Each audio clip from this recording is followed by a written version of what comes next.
ये शायद से देश के इतिहास का पहला ऐसा करप्शन स्कैम था जहां सरकारी रेवेन्यू बढ़ गया।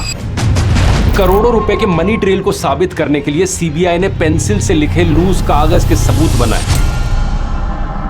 नमस्कार दोस्तों, 21 मार्च 2024 रात के करीब 9 बजे दिल्ली के चीफ मिनिस्टर अरविंद केजरीवाल के घर का दरवाजा खुलता है और बाहर 12 ईडी के ऑफिसर्स खड़े हैं। उनके पास एक सर्च वारंट है, लेकिन इतना ही नहीं, घर के बाहर रैपिड एक्शन फोर्स को भी तैनात किया गया है। दिल्ली सरकार के मंत्री सीएम से मिलने की कोशिश करते हैं, लेकिन उन्हें रोक दिया जाता है। पहले रेड होती है, फिर पूछताछ, और फिर रात के अंधेरे में वो होता है जो इंडियन डेमोक्रेसी की हिस्ट्री में पहले कभी नहीं हुआ था।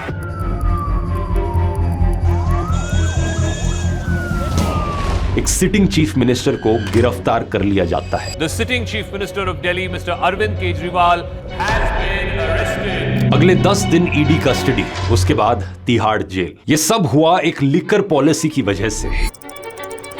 इंडिया की सबसे पावरफुल इन्वेस्टिगेटिव एजेंसी सीबीआई और ईडी, ज्यादातर मेन स्ट्रीम मीडिया, सभी टीवी न्यूज चैनल्स, सबने कह दिया था कि यहां पर करोड़ों रुपए का भ्रष्टाचार हुआ है। लेकिन अब 2 साल बाद जब कोर्ट की जजमेंट आई तो पता चलता है कि कहानी कुछ और ही है। ये पूरा केस इस लेवल का फर्जी था कि सीबीआई के पास सबूत के तौर पर दिखाने के लिए कुछ कागज के टुकड़े थे जिन पर पेंसिल से कुछ लिखा हुआ था। एविडेंस इतना बेबुनियाद था कि कोर्ट को यह ट्रायल के लायक भी नहीं लगा। सभी आरोपियों को डिस्चार्ज कर दिया जाता है, लेकिन दिक्कत बस एक थी, इन सभी आरोपियों ने महीनों तक, सालों तक जेल में सजा काटी थी बिना किसी गुनाह के। सवाल यह है कि आखिर इतनी बड़ी साजिश कैसे रची गई कि झूठे केस में फंसाकर एक चीफ मिनिस्टर तक को जेल भेज दिया गया। इस कोर्ट की जजमेंट में ऐसी ऐसी चीजें लिखी गई हैं जिन्हें सुनकर आप सही में चौंक जाओगे, जिनकी बात अब आपको मीडिया में कहीं नहीं सुनाई देगी, क्योंकि अगर वो इसकी बात करने लग गए तो वो खुद ही सबसे पहले एक्सपोज हो जाएंगे।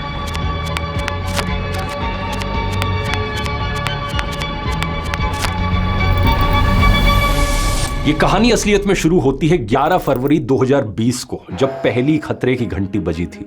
किसके लिए बजी थी ये आप जल्द ही जान जाओगे। इस दिन दिल्ली विधानसभा चुनावों के नतीजे आए थे और आम आदमी पार्टी ने 70 में से 62 सीटें जीतकर दूसरी बार सरकार बनाई थी। दिल्ली वालों, गजब कर दिया आप लोगों ने। ये जीत बड़ी खास थी क्योंकि 2015 में पहली जीत को शीला दीक्षित के खिलाफ एंटी इनकम्बेंसी कहकर डिसमिस किया जा सकता था, लेकिन 2020 की ये जीत इनको अपने काम की वजह से मिली थी। आम आदमी पार्टी ने दिल्ली के सरकारी स्कूल्स और हॉस्पिटल्स की काया पलट कर दी थी और इसकी तारीफ सिर्फ देश में नहीं बल्कि पूरी दुनिया में हो रही थी। यूनाइटेड नेशंस के सेक्रेटरी जनरल रहे बान की मून और कोफी आनंद ने आपके मोहल्ला क्लिनिक्स की तारीफ की थी। इनके एजुकेशन मॉडल को इंटरनेशनल मीडिया में प्रेस किया जा रहा था। डंका इस लेवल का बज रहा था कि 2022 के लंदन के एजुकेशन वर्ल्ड फोरम में इन्हें प्रेजेंट किया जाता है। इनके हैप्पीनेस करिकुलम को वर्ल्ड इकोनॉमिक फोरम ने प्रेस किया और अमेरिका की फर्स्ट लेडी मेलानिया ट्रंप ने दिल्ली के एक सरकारी स्कूल में हैप्पीनेस क्लास को भी अटेंड किया। इनकी ये जीत एक ऐसे वक्त पर आई थी जब बीजेपी ने शाहीन बाग को मुद्दा बनाकर इलेक्शंस को हिंदू मुस्लिम में करने की कोशिश की थी। तो मित्रों, बटन दबाओ तब इतने गुस्से के साथ दबाना कि बटन यहाँ बाबतपुर में दबे, करंट शाहीन बाग के अंदर लगे। और आपका ये जो नैरेटिव था एजुकेशन और हेल्थ केयर का, ये पूरे देश के सामने एक नया मॉडल पेश कर रहा था पॉलिटिक्स का। सारी दिल्ली मिलके 2 करोड़ के 2 करोड़ वोट सारे के सारे इस बार स्कूलों के नाम पे पढ़ने चाहिए, इस बार अस्पतालों के नाम पे पढ़ने चाहिए। किसी भी देशवासी के लिए इन दोनों में से सही क्या है और गलत क्या है वो चुनना बहुत ही आसान हो गया था। इसी कारण से 10 मार्च 2022 आम आदमी पार्टी पंजाब में भी रिकॉर्ड ब्रेकिंग मार्जिन से जीत हासिल कर लेती है। 117 में से 92 सीट्स। 2012 में बनी इस पार्टी ने सिर्फ 10 सालों के अंदर अंदर 2 राज्यों में अपनी सरकार बना ली थी और यही दूसरी खतरे की घंटी थी। पंजाब जीत के बाद आपको हिमाचल प्रदेश में भी बड़ा सपोर्ट मिलने लगता है। पार्टी कहती है कि वो हिमाचल की सभी 68 सीट्स पर चुनाव लड़ेगी। इस मिशन का इंचार्ज बनाया जाता है मोहल्ला क्लिनिक्स के आर्किटेक्ट सत्येंद्र जैन को। ये नाम याद रखना क्योंकि आगे की कहानी में बहुत रेलेवेंट होगा। अब हिमाचल तो फिर भी सेकेंडरी फोकस था। पंजाब जीत के बाद आपका प्राइमरी फोकस बनता है गुजरात। 2 अप्रैल 2022 महीने के भीतर भीतर अरविंद केजरीवाल और भगवंत मान गुजरात पहुंच जाते हैं। केजरीवाल ऐलान करते हैं कि दिल्ली और पंजाब के बाद अब गुजरात में करप्शन खत्म करने का समय आ गया है। गुजरात को जिताने के लिए आए हैं। गुजरात से भ्रष्टाचार खत्म करना है। पार्टी बड़े जोरों शोरों से अनाउंस करती है कि गुजरात की सभी सीटों पर अब वो चुनाव लड़ेगी। गुजरात को मोदी और बीजेपी का गढ़ माना जाता है। यहाँ सीरियसली कंटेस्ट करने का मतलब था मोदी की सो कॉल्ड इनविंसिबल इमेज को सीधा टक्कर देना। ये तीसरी और आखिरी खतरे की घंटी थी, क्योंकि इसी पॉइंट के बाद से अचानक से चीजें बदलने लगी। 30 मई 2022 गुजरात की रैली के ठीक एक महीने बाद ईडी सत्येंद्र जैन को अरेस्ट कर लेती है। यह असल में एक मनी लॉन्ड्रिंग का केस था जो सीबीआई ने फाइल किया था अगस्त 2017 में। अब टाइमिंग देखो यहाँ पर, केस 2017 का, लेकिन अरेस्ट ठीक 2 महीने बाद पंजाब जीतने के। क्योंकि ये हिमाचल में भी आपके एक्सपेंशन को लीड कर रहे थे, तो सारे हिमाचल के प्लान्स यहाँ पर बिखर जाते हैं। इसके अलावा सत्येंद्र जैन दिल्ली के हेल्थ मिनिस्टर भी थे। दिल्ली का पूरा हेल्थ केयर मॉडल जिसकी दुनिया में तारीफ हो रही थी, वो इन्हीं की क्रिएशन थी। एक तीर दो निशाने। इससे मोहल्ला क्लिनिक्स पर संकट आ गया। हेल्थ और एजुकेशन, 2 पिलर्स जिन पर यह मॉडल खड़ा हुआ था, उसमें से एक ढह गया। अब नंबर था एजुकेशन मिनिस्टर का, मनीष सिसोदिया। इसी पॉइंट से एक्साइज पॉलिसी का असली खेल शुरू होता है। एलजी, चीफ सेक्रेटरी, सीबीआई, एक एक करके प्यादों ने अपना काम करना शुरू किया। 8 जुलाई 2022 को दिल्ली के chief secretary Naresh Kumar LG Vinay Kumar Saxena को एक रिपोर्ट सबमिट करते हैं। इस रिपोर्ट में कहा जाता है कि दिल्ली की एक्साइज पॉलिसी 2021-22 में कई वायलेशंस हैं। एलेज किया जाता है कि मनीष सिसोदिया ने इस पॉलिसी को बनाते हुए नियमों के खिलाफ जाकर डिसीजंस लिए। सबसे बड़ा आरोप यह था कि इससे सरकारी खजाने को 580 करोड़ रुपए का नुकसान हुआ। 22 जुलाई एलजी इसमें सीबीआई जांच करने का आदेश देते हैं। यहां पर एक इंपॉर्टेंट पॉइंट नोट करो कि ये सब सेंट्रल गवर्नमेंट के अपॉइंटीज हैं। Central government appointed chief secretary ने रिपोर्ट लिखी, सेंट्रल गवर्नमेंट अपॉइंटेड एलजी ने उसे एक्सेप्ट किया और सेंट्रल गवर्नमेंट की एजेंसी सीबीआई को प्रोब करने का ऑर्डर मिलता है। यह ऐसा ही है कि आईपीएल में एक टीम के ओनर को अंपायर बनने का मौका दे दो और फिर वो ओपोनेंट टीम को आउट कर दे। सब एक ही तरफ के लोग थे, रिपोर्ट लिखने वाले, अप्रूव करने वाले और इन्वेस्टिगेट करने वाले भी। जोर जोर से बोल के लोगों को स्कीमें बता दे। 17 अगस्त 2022 सीबीआई इस मामले में एफआईआर दर्ज करती है और मनीष सिसोदिया को आरोपी नंबर 1 बनाया जाता है। कुल मिलाकर 15 लोग आरोपी बने। 2 दिन बाद मनीष सिसोदिया के घर पर रेड भी मारी जाती है। अब सवाल ये कि ये एक्साइज पॉलिसी थी क्या? सिंपल शब्दों में कहा जाए तो ये एक नई स्कीम थी जो आप सरकार नवंबर 2021 में लेकर आई थी शराब की दुकानों को प्राइवेटाइज करने के लिए। पुरानी पॉलिसी में सरकार खुद से शराब बेचा करती थी। नई पॉलिसी में अब प्राइवेट कंपनीज को लाइसेंस दिए गए। इससे रिटेल लाइसेंस फीस 8 लाख रुपए से बढ़कर 75 लाख हो गई। होलसेलर्स के लाइसेंस 5 करोड़ पर ईयर में बिके और नतीजा, रेवेन्यू टारगेट था 7041 करोड़ का, आया 8900 करोड़। यानी कि जितना सरकार ने एक्सपेक्ट किया था इस स्कीम से कमाएगी सरकार, उससे 27% ज्यादा ही पैसा कमाया। और यही सबसे बड़ी आयरनी की बात है। आमतौर पर कोई चीज स्कैम तब होती है जब पैसा गायब होता है, लेकिन यहां पर पैसा बढ़ रहा था। ये शायद से देश के इतिहास का पहला ऐसा करप्शन स्कैम था जहां सरकारी रेवेन्यू बढ़ गया। कायदे से मीडिया का काम होना चाहिए था इस सबको एक्सप्लेन करना, लेकिन हमारे टीवी चैनलों ने हेडलाइंस चलानी शुरू कर दी।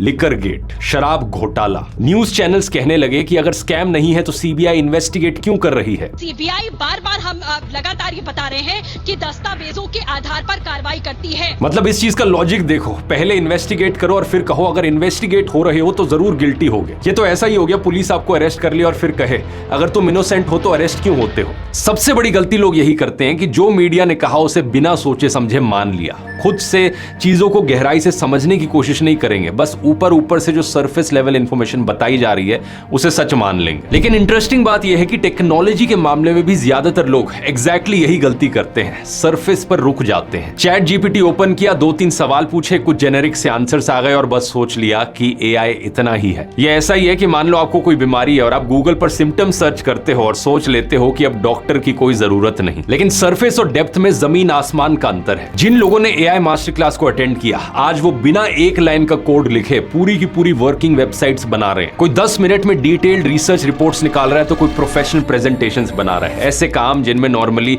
2 से 3 दिन लग जाते थे पहले। और ये तो सिर्फ छोटे से उदाहरण है। एआई मास्टर क्लास में मैं पर्सनली लाइव आकर आपको 3 घंटे में 25 से ज्यादा एआई टूल्स सिखाता हूँ। ये मास्टर क्लास खास तौर पर नॉन टेक्निकल लोगों के लिए बनाई गई है। Students, professionals, creators, business owners. अब तक 1 लाख से ज्यादा लोग इसे अटेंड कर चुके हैं और पिछले सेशन में 82% लोगों ने कहा था कि जितना उन्होंने एक्सपेक्ट किया था उससे अबव एंड बियॉन्ड उन्होंने इस क्लास से सीखा है। स्क्रीन पर आप रिव्यूज देख सकते हो और एग्जैक्टली अगर इस डेट और टाइम पर आप अटेंड करने नहीं आ सकते तो अगले 7 दिन तक आप रिकॉर्डिंग भी देख पाओगे। ज्वाइन करने का लिंक नीचे डिस्क्रिप्शन और पिन कमेंट में मिल जाएगा, जल्दी से जाकर कर सकते हो। इसके बाद आता है हमारी कहानी में सबसे बड़ा ट्विस्ट। पॉलिसी के इंप्लीमेंट होने से सिर्फ 2 दिन पहले एलजी अपनी मर्जी से रूल्स बदल देते हैं। इसकी वजह से 300-400 दुकानों पर रोक लगा दी गई। रेवेन्यू का बड़ा नुकसान हुआ। जिन वेंडर्स ने लाइसेंसेस लिए थे वो भी घाटे में आ गए और उन्होंने अपने लाइसेंसेस सरेंडर करने शुरू कर दिए। सीबीआई रेड और एलजी की इस इंटरफेरेंस की वजह से एक डोमिनो इफेक्ट शुरू हो गया।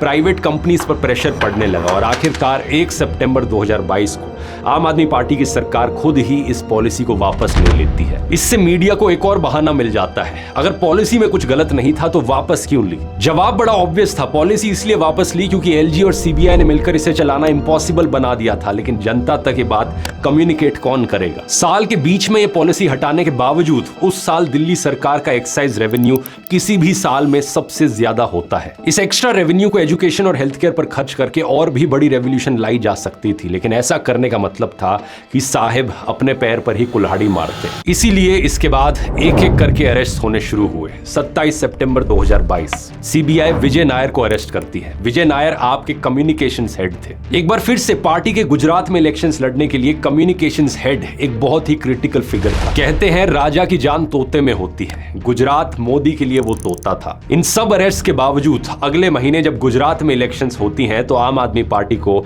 13% वोट्स फिर भी मिल जाते हैं। 5 सीट्स पार्टी फिर भी जीत जाती है। इस 13% वोट शेयर ने मानो राजा के पसीने निकाल दिए थे, क्योंकि इसके बाद से ये साजिश रुकती नहीं है बल्कि और बड़ी होती चली जाती है। 26 फरवरी 2023 सीबीआई मनीष सिसोदिया को अरेस्ट कर लेती है और यहां पर अपनी डबल अरेस्ट स्ट्रैटेजी अपनाती है। पहला सीबीआई का अरेस्ट, दूसरा ईडी का अरेस्ट। 9 मार्च को ईडी उन्हें पीएमएलए केस में अरेस्ट करती है। यहां इस पीएमएलए को समझना जरूरी है क्योंकि ये इस पूरी साजिश का ब्रह्मास्त्र है। पीएमएलए का फुल फॉर्म होता है prevention of money laundering act. इसे ओरिजिनली बनाया गया था ड्रग ट्रैफिकिंग और टेररिज्म फाइनेंसिंग से लड़ने के लिए, लेकिन लेटली इसका इस्तेमाल सिर्फ और सिर्फ ऑपोजिशन पॉलिटिशियंस को अरेस्ट करने के लिए किया गया है। इस कानून की सबसे खतरनाक बात यह है कि इसमें बेल मिलना लगभग इम्पॉसिबल है।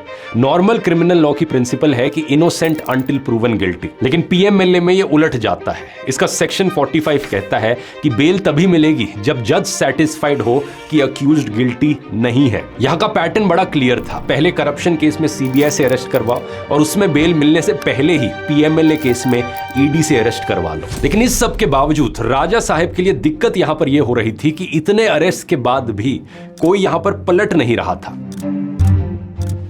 आमतौर पर अभी तक यह देखा गया था कि जब भी किसी ऑपोजिशन लीडर पर करप्शन का केस होता या जेल का डर दिखाया जाता तो वो पलटकर बीजेपी ज्वाइन कर लेता। लेकिन इस केस में ना सत्येंद्र जैन, ना मनीष सिसोदिया और ना ही विजय नायर ने बीजेपी ज्वाइन करी। इसलिए अब इकलौता तरीका इन्हें दिल्ली में इलेक्शन हराने का था कि पूरी दिल्ली की गवर्नेंस को ही ठप कर दिया जाए। कोई भी काम मत होने दो, हर एक अच्छे काम पर रोक लगा दो। इसलिए 19 मई 2023 मोदी सरकार एक नया ऑर्डिनेंस लेकर आती है, government of NCT of Delhi amendment ordinance. इसमें लिखा जाता है कि अब दिल्ली के सारे सिविल सर्वेंट्स पर एलजी का कंट्रोल होगा, दिल्ली की चुनी हुई सरकार का नहीं। इसका मतलब था कि सीएम केजरीवाल अपने खुद के ऑफिसर्स को हटा भी नहीं सकते थे। अगर कोई ऑफिसर काम ना करे तो केजरीवाल कुछ नहीं कर सकते थे। एक सीएम होने के बावजूद अपने खुद के पियोन को भी हटाने का अधिकार नहीं था उनके पास। इसके बाद से केजरीवाल की सरकार के हाथ पूरी तरीके से बांध दिए गए थे। यहां पर एक इंटरेस्टिंग बात देखिए कि 2025 में जब बीजेपी ने दिल्ली के चुनाव जीत लिए तब से एलजी का नाम कैसे न्यूज से पूरी तरीके से गायब हो गया है। लेकिन जब तक आपकी सरकार दिल्ली में थी एलजी हर रोज हेडलाइंस में आते थे। 4 अक्टूबर 2023 ईडी आपके राज्यसभा एमपी संजय सिंह को भी अरेस्ट कर लेती है। फिर से वही लिकर स्कैम का बहाना दिया जाता है। इस पॉइंट तक पार्टी की सारी टॉप लीडरशिप जेल में थी।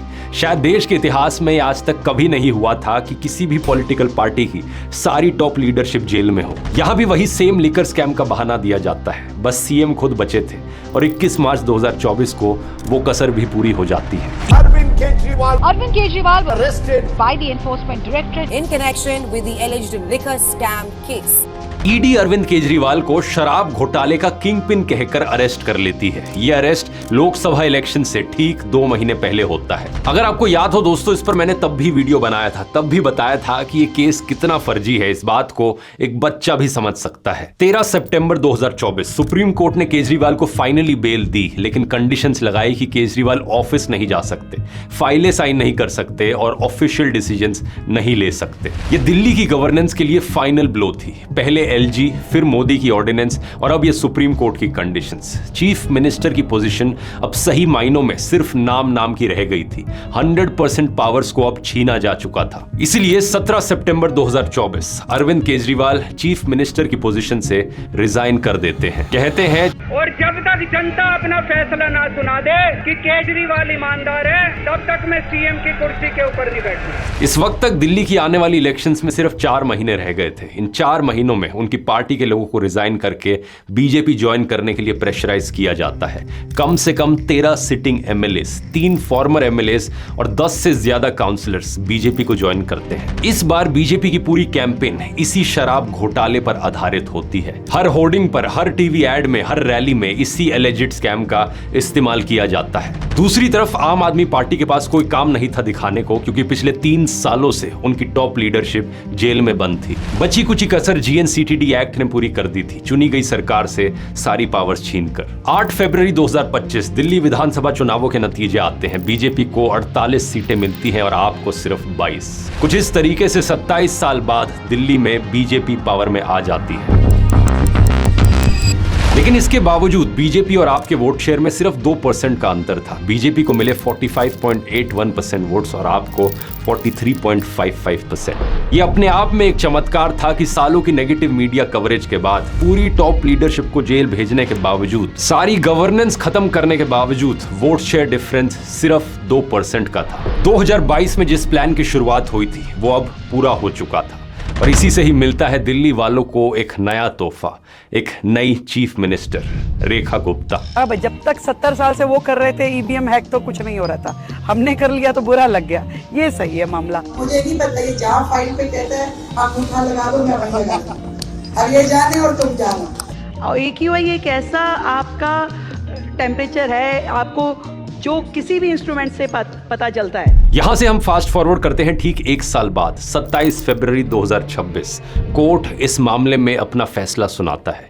ये जजमेंट इंडियन लीगल हिस्ट्री में एक वाटरशेड मोमेंट बन जाता है। कोर्ट कहता है कि पूरा ये एक्साइज पॉलिसी का केस इतना भी स्ट्रांग नहीं था कि इसमें प्राइमा फेसी सस्पिशन हो, पहली नजर में कोई शक पैदा हो। ग्रेव सस्पिशन होना तो बहुत दूर की बात है। कोर्ट की जजमेंट की एग्जैक्ट लाइन में आपको पढ़कर सुनाना चाहूंगा। एक्साइज पॉलिसी का जो केस सीबीआई ने पेश करने की कोशिश की, वो अदालती जांच में पूरी तरह टिकने में नाकाम रहा है और पूरे का पूरा केस बेबुनियाद साबित हो चुका है। असल में बात क्या है दोस्तों, ये पूरा केस अप्रूवर्स पर टिका हुआ था। अप्रूवर कौन होता है? ये वो आरोपी होता है जो इन्वेस्टिगेटिंग एजेंसी का गवाह बन जाता है, बदले में उसे कुछ रियायतें मिलती हैं। इस केस का सबसे बड़ा अप्रूवर था शरत चंद्र रेड्डी। इसकी कहानी बड़ी इंटरेस्टिंग है, क्योंकि एक केस में ये अप्रूवर है यानी कि सरकारी गवाह है और दूसरे केस में ये खुद आरोपी है। पीएमएलए केस में जैसा मैंने बताया था, वैसे तो बेल मिलना लगभग इम्पॉसिबल है, लेकिन इसे बैक पेन के लिए बेल मिल गई। सिर्फ इसने कहा मुझे कमर का दर्द है और इसे बेल दे दी गई। और सबसे इंटरेस्टिंग बात पता है क्या है? इस पूरे केस में जो मनी ट्रेल निकला वो एक ही निकला,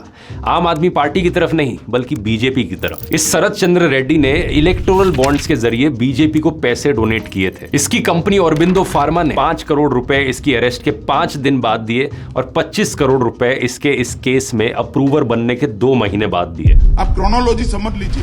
यहाँ पर एक बच्चा भी समझ सकता है क्या हो रहा है। इस बंदे को अरेस्ट किया, इसने कुछ पैसे बीजेपी को डोनेट किए और कुछ टाइम बाद जब इसे अप्रूवर बना दिया गया केस में, तो इसने और 5 गुना पैसे बीजेपी को डोनेट किए। यानी जो इंसान आम आदमी पार्टी को किकबैक देने का आरोपी है, उसका एक्चुअल मनी ट्रेल बीजेपी की तरफ जाता है। अब दूसरे बंदे की कहानी देखो, मगुंता रेड्डी। इसने खुद एडमिट किया कि ये केजरीवाल से मिला, लिकर बिजनेस के लिए सपोर्ट एंड गाइडेंस मांगी और अपने बेटे राघव को अपफ्रंट मनी देने का काम सौंपा। और प्रोसिक्यूशन ने मगुंता की बात को कंफर्म करने के लिए उसके बेटे राघव को ही गवाह बना दिया। कोर्ट ने अपनी जजमेंट में लिखा कि ये कैसे पॉसिबल हो सकता है। कानून के हिसाब से एक आरोपी दूसरे आरोपी को कंफर्म नहीं कर सकता है। अब आते हैं केस के सबसे मजेदार हिस्से पर। प्रोसिक्यूशन का कहना था कि 44.54 करोड़ रुपीस का काला धन दिल्ली से गोवा भेजा गया हवाला चैनल्स के जरिए और यह पैसा एक्साइज पॉलिसी स्कैम का प्रोसीड्स ऑफ क्राइम था। अब इसका सबूत क्या था? पेंसिल से लिखे हुए कागज के टुकड़े। टोटल 10 में से 6 लोगों ने प्लेन व्हाइट पेपर सबूत के तौर पर दिए जिनमें पेंसिल से कुछ लिखा हुआ था और बाकी 4 के पास तो कोई रिकॉर्ड ही नहीं था। यानी करोड़ों रुपए के मनी ट्रेल को साबित करने के लिए सीबीआई ने पेंसिल से लिखे लूज कागज के सबूत बनाए। जाहिर सी बात है कोर्ट ने इन डॉक्यूमेंट्स को सबूत मानने से ही इनकार कर दिया। इसके अलावा सीबीआई ने आरोप लगाया था कि मनीष सिसोदिया ने जनवरी 2021 को एक अहम कैबिनेट नोट गायब कर दिया। इसमें एक्साइज पॉलिसी के खिलाफ लीगल ओपिनियंस लिखे थे। लेकिन जानते हो क्या, सीबीआई ने इन लीगल ओपिनियंस को क्लियरली प्रेजेंट करने की बजाय इन्हें 14,000 से ज्यादा ईमेल्स के डंप में दबा दिया। जज ने इसे साफ तौर पर सप्रेशन बाय ऑब्सक्योरिटी कहा। जानबूझकर सीबीआई ने चीजों को छुपाने की कोशिश की। जब कोर्ट ने सीबीआई के अपने ही रिकॉर्ड्स को खंगाला तो पता चला कि वो लीगल ओपिनियंस तो मनीष सिसोदिया को क्लीन चिट देते हैं। यानी समझने की कोशिश करो यहां पर क्या हो रहा था। जो एविडेंस आरोपियों के पक्ष में जा रहा था, सीबीआई ने उसे 14,000 से ज्यादा ईमेल्स के ढेर में दबाकर रखा। मनीष सिसोदिया के बारे में कोर्ट ने कहा कि उन्होंने पॉलिसी बनाते वक्त सारे कॉन्स्टिट्यूशनल चैनल्स को फॉलो किया था और किसी भी तरह से कोई मैनिपुलेशन नहीं की। कोर्ट ने यह तक कहा कि रिकॉर्ड्स दिखाते हैं ये पॉलिसी एलजी से डिस्कस हुई थी, उनके सजेशंस भी इसमें शामिल किए गए। काउंसिल ऑफ मिनिस्टर्स ने इसे अप्रूव किया। एलजी सेक्रेटेरिएट ने इसकी स्क्रूटनी की। तो फिर कंस्पिरेसी का आरोप सिर्फ डिप्टी सीएम पर क्यों लगाया गया? अगर यहां पर स्कैम हुआ था तो इसमें एलजी भी स्कैम के आरोपी बनने चाहिए थे, क्योंकि एलजी ने ही तो इस पॉलिसी को अप्रूव किया था। कोर्ट ने कहा कि एक ही कागजात से एक को बरी और दूसरे को मुजरिम नहीं बना सकते। पेज नंबर 194 पर क्लियरली लिखा है। By the way, court judgment को अगर आप पूरा देखना चाहो नीचे डिस्क्रिप्शन में डाल रखी है मैंने। अरविंद केजरीवाल के बारे में सीबीआई का कहना था कि वो स्कैम के किंग पिन है क्योंकि वो सबसे ऊपर बैठे हैं। कोर्ट ने नोट किया कि केजरीवाल का नाम पूरे केस में पहली चार्जशीट में कहीं नहीं था, दूसरी चार्जशीट में कहीं नहीं था, तीसरी में भी नहीं था। उनका नाम सिर्फ चौथी सप्लीमेंट्री चार्जशीट में ऐड किया गया और फिर आप कह रहे हो कि वो किंग पिन है। उन्हें फंसाने के लिए सबसे बड़ा सबूत सीबीआई के पास था सिर्फ एक अप्रूवर का बयान, मगुंता रेड्डी का बयान। कोर्ट ने कहा कि जिस बातचीत का हवाला दिया जा रहा है वो 10 से 12 लोगों के सामने हुई थी, लेकिन हैरानी की बात यह है कि उनमें से किसी की भी गवाही नहीं ली गई। कोर्ट के हिसाब से केजरीवाल ना तो दिल्ली में किसी कंस्पिरेसी मीटिंग में गए, ना हैदराबाद में। जिस दौर में एक कथित साजिश रची जा रही थी उस दौरान केजरीवाल ना तो सिसोदिया से मिले, ना ही किसी और को अक्यूज्ड से। यानी जिस इंसान को सीबीआई ने किंग पिन बताया उसका किसी भी आरोपी से किसी भी जगह पर किसी भी मीटिंग में मिलना तक साबित नहीं हो पाया। कोर्ट ने कहा कि सीबीआई ने पहले कंक्लूजन तय कर लिया और फिर उस कंक्लूजन को फिट करने के लिए फैक्ट्स को अरेंज किया। ये कोई इन्वेस्टिगेशन नहीं थी, ये एक प्री कंसीव्ड नैरेटिव था जिसमें बस लोगों को फिट कर दिया गया। कोर्ट ने इसे सीधे तौर पर कोरियोग्राफ्ड एक्सरसाइज कहा और सीबीआई के इन्वेस्टिगेटिंग ऑफिसर के खिलाफ डिपार्टमेंटल इंक्वायरी का भी आदेश दिया। अब आप समझ सकते हो दोस्तों किस लेवल का खेल यहां पर खेला गया है। इस सो कॉल्ड शराब घोटाले के नाम पर सीबीआई ने 4 साल तक इन्वेस्टिगेशन की, रिसोर्सेज खर्च किए, ऑफिसर्स लगाए, रेड्स की, स्टेटमेंट्स ली, चार्जशीट्स फाइल करी गई। दिल्ली की पूरी गवर्नेंस को खत्म कर दिया गया। जिस अच्छे काम की दुनिया में तारीफ हो रही थी, जिससे लोगों का भला हो रहा था, करोड़ों लोगों को फायदा पहुंच रहा था, एजुकेशन और हेल्थ केयर, उसे पूरी तरीके से खत्म कर दिया गया। इस सब के बीच मेन स्ट्रीम मीडिया, जर्नलिस्ट और यूट्यूबर्स का फर्ज बनता था कि वो सच जनता के सामने रखे, लेकिन इनमें से ज्यादातर ने क्या किया, इन्होंने सीबीआई की चार्जशीट को फैक्ट्स के तौर पर पेश कर दिया।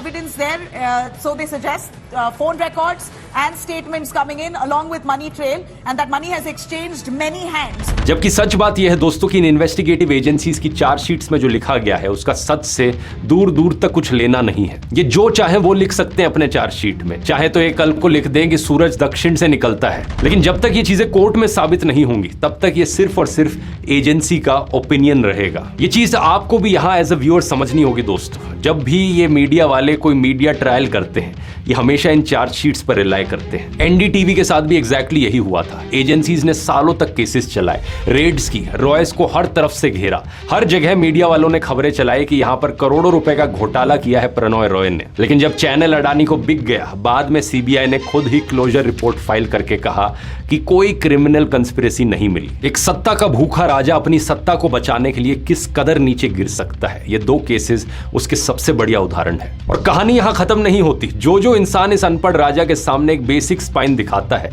उससे इससे बहुत तकलीफ होती है। जैसे कि उस ट्रायल कोर्ट जज को देख लीजिए जिसने केजरीवाल को बेल दी, उनका ट्रांसफर कर दिया गया। सिर्फ यही नहीं, इसके तुरंत बाद एक सर्कुलर जारी किया गया जिसमें सभी वेकेशन जजेस को कहा गया कि वो कोई फाइनल ऑर्डर्स नहीं दे सकते, सिर्फ रेगुलर बेंच को के लिए नोटिस दे सकते हैं। इसी तरह जस्टिस मुरलीधर ने 2020 दिल्ली राइट्स के दौरान दिल्ली पुलिस को बीजेपी लीडर्स के खिलाफ एफआईआर दर्ज करने का आदेश दिया और रिस्पॉन्स में क्या किया, मोदी सरकार ने उनका ही ट्रांसफर कर दिया। ऐसे ही हुआ संभल के सीजेएम जज विभांशु सुधीर के साथ। संभल हिंसा में पुलिस वालों के खिलाफ एफआईआर दर्ज करने का आदेश दिया और 1 हफ्ते के अंदर उनका ट्रांसफर कर दिया गया। पैटर्न साफ दिखता है। अब देखना इन जज के साथ क्या होगा जिन्होंने इस एक्साइज पॉलिसी का ऑर्डर दिया। कुछ समय बाद आपको खुद ही पता चल जाएगा। इस राजा का मैसेज बड़ा क्लियर है, अगर आप सरकार के खिलाफ फैसला दोगे तो आपको इसकी कीमत चुकानी पड़ेगी।